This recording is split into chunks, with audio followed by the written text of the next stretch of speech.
reading 1 Samuel 22 through 24. Now, these chapters continue the story of David running as he runs from Saul and the consequences that follow that. If you remember in chapter 21, he starts lying. He starts showing a little bit of faithlessness that God's going to help him.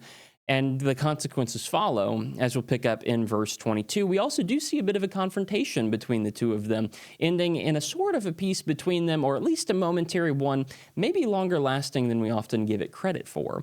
Now, if you're interested in further details on any of these chapters, 1 Samuel 22 covers David as he runs away. He runs away to Gath at the end of chapter 21, which is the home of Goliath. And he took Goliath's sword with him, which was just a dumb decision. He's not even making good decisions. He's making dumb, stupid decisions because he's going without God. He's trying to do everything on his own. After David comes back from that, basically the camera pans over and we start looking at Saul. Saul goes to Nob. He meets with all the priests. He questions them and wonders what they were doing, helping David. The priests say, David told us that he was on a secret mission from the king, and so we helped the king. Saul doesn't like that because David lied, and David's lie ends up leading to the death of all of those priests. Don't lie, kids. When you get to chapter 23, basically David is on the run. He's somewhere else. He's over with now an army. A bunch of lawless people have joined up with him.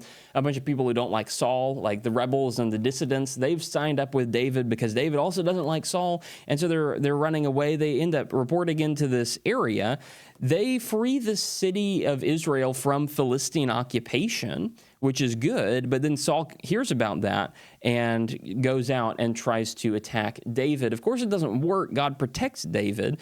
David manages to get away, and Saul ends up hearing about a different conflict with Philistia, and so he has to go deal with that instead of chasing David. But he's trying. He keeps on seeking David, trying to find him and kill him. And that all comes to a head in chapter 24 as David is reported to be out in the wilderness in a particular area. And so Saul takes his army and goes out to seek David. Of course, David is hiding in a cave. Saul comes into the cave and does his business in the cave, as they say. David goes up to Saul and cuts a piece of his clothing off. Doesn't kill him, doesn't hurt him, but cuts a piece of his clothing off, then gets bothered by that. And later on, as Saul leaves the cave, David goes out on the hilltop and he addresses Saul and he says, "Look, I could have killed you, but I didn't. Why are you attacking me?" Right? David saying, "I'm not interested in the kingship. I'm not interested in killing you and getting you out of the way. I want peace. I just don't want to fight you." And Saul at that point repents, and there is a little bit of peace between them. We'll see the ending of the story as we go tomorrow in May 9th, where we're reading 1 Samuel 25 through 27.